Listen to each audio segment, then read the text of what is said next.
Kemudian yang terakhir saya beri ijazah tentang Al-Fatihah ya, karena ini surat yang populer. Kalau saya ijazahi Quran 30 juz pasti sampean nggak hafal.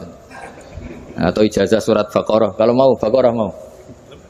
Ijazahi surat Baqarah mau 2 juz setengah. Mau Mas Asep? Ya Fatihah aja yang gampang ya. Nah, ya kulhu Fatihah ini paket ringan ini. Tapi pahalanya apa? Besar. Ini beda ya, artinya selama ini mungkin Anda baca tapi monoton ya. Tapi ini saya bacakan teks aslinya tentang istilahnya itu mazaya itu kelebihannya Fatihah.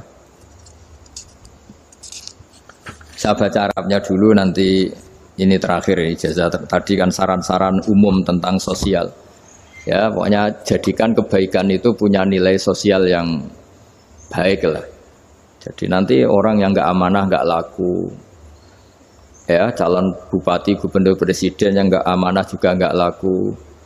Begitu juga kiai yang tidak amanah juga nggak laku, suami yang nggak amanah juga nggak laku, istri yang nggak amanah juga. Sehingga kebaikan ini jadi nilai sosial yang dalam tanda kutip sudah keniscayaan. Yang diinginkan Allah itu seperti itu, bukan kebaikan yang dipaksakan karena kekuatan negara. Maksudnya kalau bisa kebaikan itu tidak usah dipaksakan. Memang sudah satu kebutuhan. Kayak cerita-cerita di negara maju itu, bahkan apapun jatuh itu nggak ada yang ngambil apa itu. Makanya gambarannya Mekah Madinah kan gitu kan, barang jatuh nggak ada yang berani apa ngambil itu, saking sudah jadi sistem. Nah, sehingga banyak negara di Eropa itu yang sampai nggak punya tentara, nggak punya polisi karena kebaikan itu sudah. Nah kita kan masih capek, polisinya aja capek, apalagi masyarakatnya, karena kebaikan itu belum jadi nilai bersama. Nah kita selain ditopang negara, ada polisi, ada tentara, itu kita usahakan kebaikan itu jadi nilai bersama. Tadi wa'tamiru bainakum bima'ruf. Dan kita punya reputasi yang bagus dalam bab ini. Saya masih ingat kecil saya itu yang jilbaban hanya keluarga kiai. Sekarang rata-rata masyarakat itu jilbaban. Dulu yang sekolah SMP, SMA itu jilbaban kadang dulu malah dilarang ya, harus sama seperti itu seragamnya. Sekarang sudah boleh dan nyaman. Lama-lama yang dapat simpatik ya yang pakai pakaian model tertutup seperti itu. Lama-lama gamane cara wong golek mantu ya golek yang seperti itu daripada yang blodor. Lama-lama jadi nilai bersama. Ya ingin saya seperti itulah. Di terminal juga sama. Orang mau makan cari warung yang kelihatan ada ayat kursinya, pakai jilbab, atau paling tidak dia nggak mungkin lah nyuguhkan yang tiren atau yang haram. Akan ada garansi sosial, ada apa? Ada garansi apa? Sosial dengan penampilan yang soleh itu kan, masa iya nyuguhkan oplosan babi gitu misalnya itu. Jadi nilai sosial itu harus benar-benar jadi nilai, sehingga negara biar nggak capek-capek itu. Polisi juga gak capek kan, karena tugasnya corong Jawa mau ngawat-ngawati tok, tapi sudah tidak perlu tegang karena kebaikan sudah jadi nilai bersama. Ya, ingat-ingat ya ayatnya tadi, wa'tamiru bainakum bima'ruf. Jadi kebaikan itu harus jadi nilai bersama. Iktimar itu menjadi urusan bersama. Makanya kalau kita rapat besar disebut apa? Muktamar. Muktamar itu urusan bersama. Ya tadi, imamnya sholat juga menopang Gojek karena nggak lama-lama nopang Grab, nopang Kernet, nopang penjaga Indomaret, penjaga bensin, pom bensin. Lah dia hanya punya waktu 5 menit terus imamnya baca Baqarah kan. Iya imamnya mursyid, mungkin dia tambah lama tambah dapat aplaus dari muhibbinnya, tapi makmumnya dia tambah lama tambah dapat penghormatan dari pecintanya, tapi kitanya wah khusyuk wali kan, dia dapat status naik lah, kita yang sudah tidak ikut jadi wali diganggu apa pekerjaannya. Kalau ada imam seperti itu sampai mufarokoh saja, niat ya Allah sampai sini saja saya makmum orang itu, silakan orang itu punya urusan sendiri dengan jenengan, ya sudah atau salib saja apa. Nah, itu boleh kalau dalam fikih namanya apa? Mufarokoh. Mufarokoh itu niat, tapi kamu jangan langsung selonong mufarokoh, niat dulu pamit sama Allah bahwa sekarang mau mufarokoh. Ya, tapi ya jadi sholat yang aneh kan, imamnya masih rukuk, kamu terus sujud, terus apa-apa selesai ya. Mungkin dalam pandangan itu orang lain ini maksudnya makmum gimana ini kok begini. Tapi sudahlah Allah Maha tahu. Insya Allah dimaklumi. Ya saya baca tentang Fatihah ya, karena sampean pasti sering baca Fatihah. Supaya apa sekaligus jadi jimat lah gitu. Jadi kalau kamu sering di jalan-jalan yang mungkin sepi atau mungkin kan tidak semua teman Grab itu nasibnya bagus yang di Semarang Jogja. Mungkin yang di Kalimantan di Papua kan ada yang 10 kilo gak ketemu rumah, ya kan? Yang lihat di TV-TV itu kan kasihan kan. Sudah 10 kilo gak ketemu rumah, penumpangnya kewekar preman tuh kan. Ini makan orang enggak kan gitu. Kan ujiannya dua. Kalau penumpangnya cantik itu ya kecoba syahwat, kalau preman takut. Jadi orang itu selalu ujian itu. Sing sedengan itu kan jarang orang itu. Jadi kalau penumpangnya perempuan cantik ujiannya itu syahwat, kalau preman ujiannya ketakutan. Kalau orang yang lemah bawa uang ujiannya kamu ingin garong. Jadi hidup itu memang semuanya ujian. Liyabluwakum ayyukum ahsanu amala. Makanya saya sering ditanya oleh teman-teman, Gus, nah ujiannya kenal wong wedok elek piye sama? Kenal wong ayu ujiane syahwat, kenal wong elek ujiane ngenyek. Itu sama-sama dosa. Syahwat ya dosa, ngenyek juga dosa. Elek keriting untune metu ya dosa ngomong gitu. Kadang-kadang orang berpikir enak kancanan wong elek gak dosa. Kata siapa kancanan wong elek itu ya dosa karena bawaannya ngenyek. Ngenyek itu menyepelekan itu. Makanya saya itu ya nggak mau berteman sampean. Nanti kan bawaannya ngenyek atau seneng ya tidak tahu. Ya sudah ada takdir saja kalau ketemu ya tak ulang ngaji gitu. Tapi ini ngaji terakhir, setelah ini ngaji biasa aja, tidak usah resmi gini. Ngaji kok resmi aneh. Pokoknya nanti suatu saat kalau pandemi sudah berlalu saya akan ngaji Rebone, lalu ini ngaji. Ini ngaji yang kurang bagus karena ngatur kiai kurang berkah ini. Nanti tapi ya lumayan lah masih mau ngaji. Ngaji kok tanggal ini jam ini. Sekarang suatu saat kamu tak panggil, Mas Wahyu datang ke sini jam ini tidak mesti bisa. Mungkin pas ada acara apa, oh, maaf ke sini pas ngecek pas apa. Gitu. Jadi ya sudah tapi tak maafkan enggak apa-apa. Takdir ya. Tak bacakan supaya sampean tahu keramatnya bismillah. Nah, sebelum saya bacakan bismillah Fatihah tak beritahu tentang ilmu tafsirnya karena ini penting sekali. Fatihah itu dawuhnya Allah, tentu itu dawuhnya Allah. Saya ulang lagi itu kalamullah. Tapi yang sudah diberikan kesampaian ke kita semua.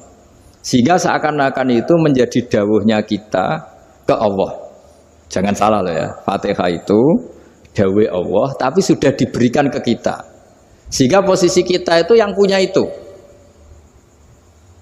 Nah, kenapa ini perlu dijelaskan? Karena nanti ada kalimat iyyaka na'budu wa iyyaka nasta'in. Kalau itu masih kalam Allah, berarti Allah ngomong ke kamu, ngendikan ke kamu, kepadamu aku menyembah. Masa Allah menyembah kamu? Nah, sehingga ilmu tafsir itu menyelesaikan itu dulu ya. Saya ulang lagi ya, sebelum sampean sering baca Fatihah, aku yakin ya sering baca. Tapi barokahnya tidak paham itu tidak pernah janggal. Enggak paham itu ya penting supaya tidak iskal, tidak janggal.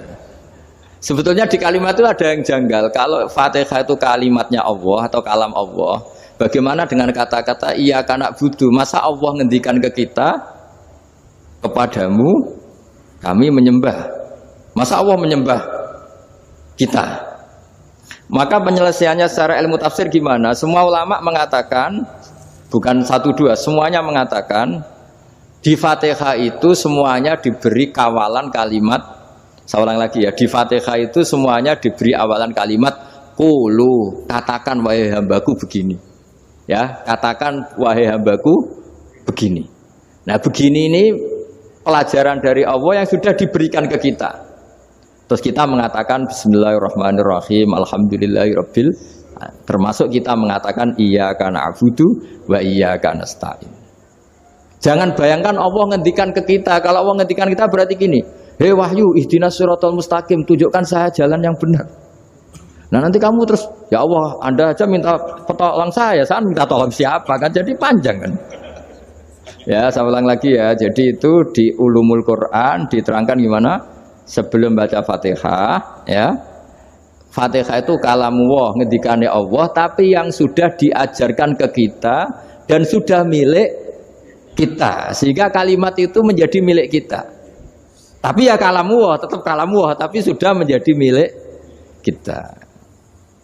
Udah paham ya? Ya pinter nah. Ya, karena kalau tanpa penjelasan seperti ini, Anda akan iskal. Bagaimana Allah iskal itu janggal? Bagaimana Allah mengatakan iya anak budu? Kan jadi aneh ya? Ya, jadi tak jelaskan secara ilmiah ya. Jadi kata ulama-ulama tafsir, ayat-ayat Quran seperti ini sebetulnya dimulai dari kulu apa? Meskipun nggak dilafatkan. Itu kan sama dengan qul huwallahu ahad Muhammad. Katakan kalau Tuhan itu satu. Ya namanya Quran itu kan kalam Allah membina nabinya, membina umatnya. Makanya dikatakan atau enggak, di sini tersembunyi kata qulu, katakan. Ya. Jadi ya ibarat apa itu? Kamu ngajari anak kamu lah. Le, panggil jenengan bapak kula. Itu maksudnya anak itu kalimat itu kalimat kamu, tapi kamu ajarkan ke anak kamu. Terus anak kamu bilang, Pak jenengan bapak kulo. Nah, ketika kamu mengatakan jenengan, bukan kamu mengatakan jenengan anakku, berarti anakmu itu bapakmu, kan lucu kan?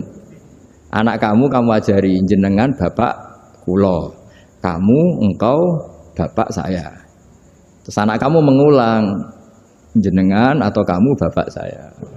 Berarti itu kalimat yang kamu ajarkan, tapi sekarang sudah milik anak kamu. Kalau itu kalimat kamu kan lucu, masa anak kamu bilang bapak. Nah itu seperti itu. Jadi ulama memberi solusi atau jawaban iya karena na'budu.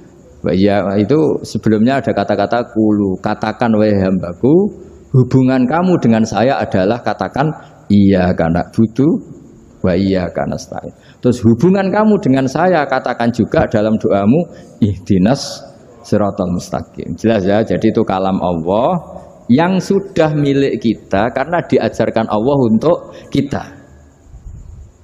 Dong ya? Ya dong, gak jelas gak. Tapi bagus gak jelas itu bagus. Kalau kamu jelas gak jadi digrab, jadi gubernur. Min azimi fadliha kasratu asma'iha fadail ukhra. Ini cerita dramatisnya surat Al-Fatihah.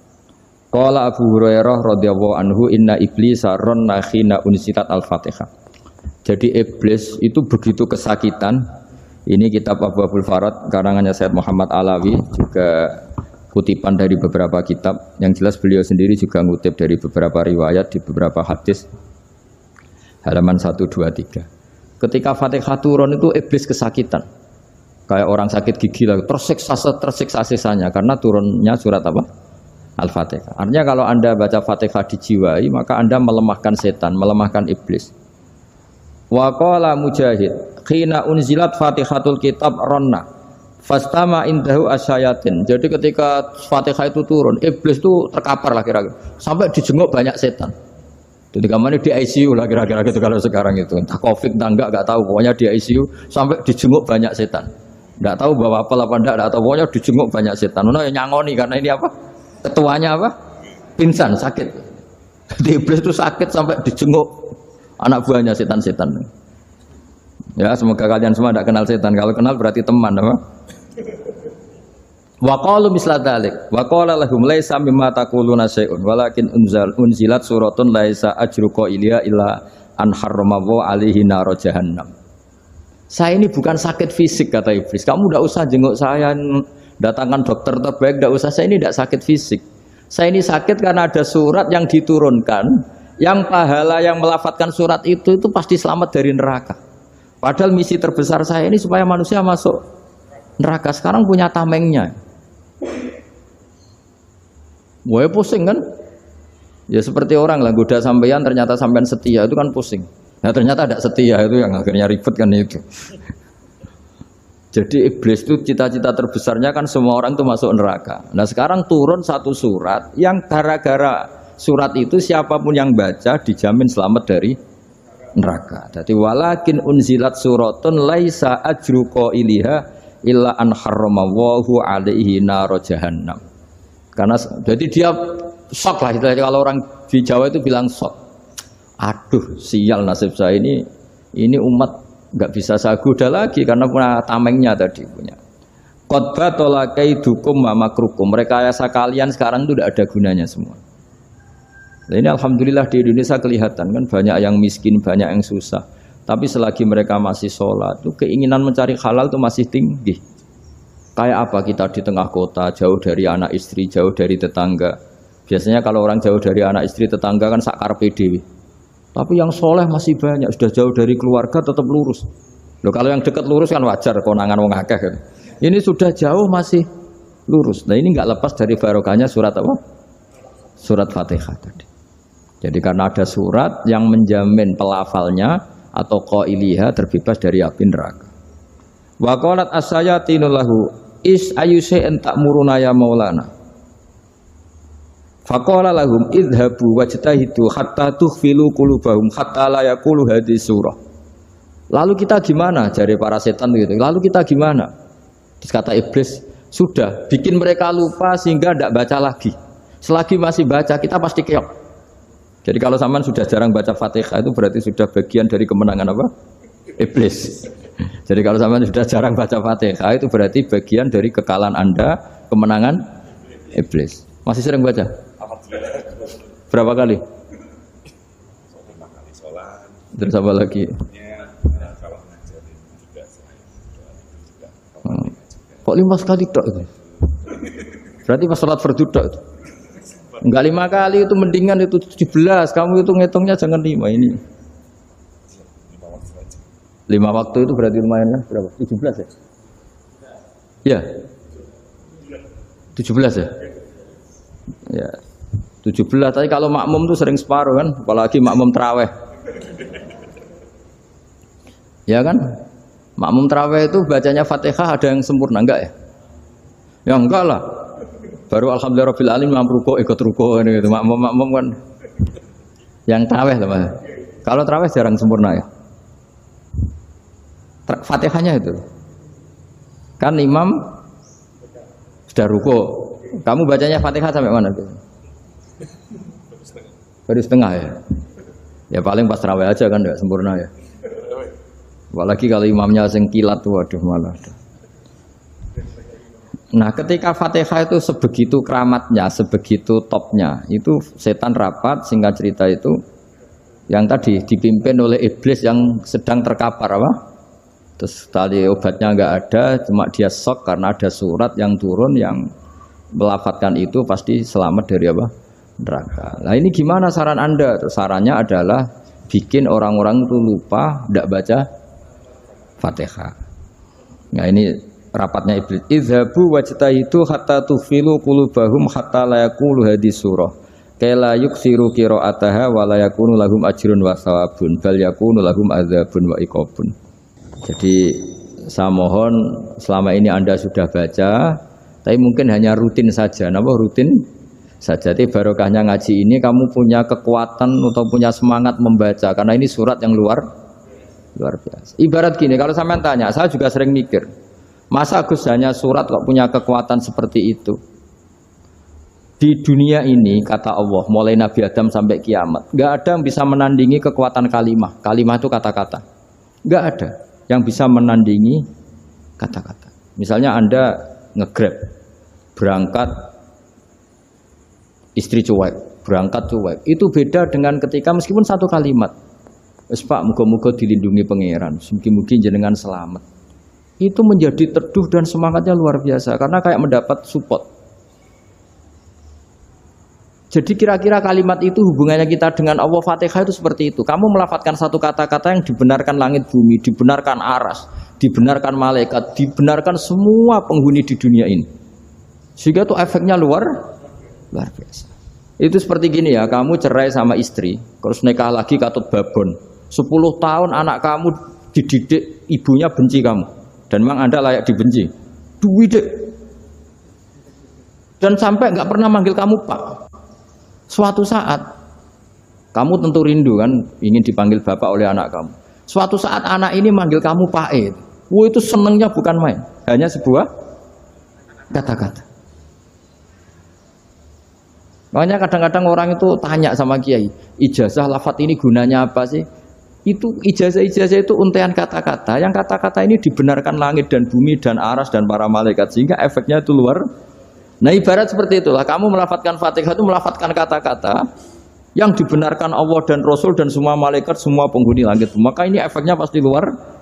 Nah di sini lah orang-orang dulu tuh tahu keramatnya itu, sehingga ketika melawan Belanda, melawan Jepang dulu tuh kalimat-kalimat itu menjadi mantra yang luar biasa. Doa lah, doa yang luar biasa.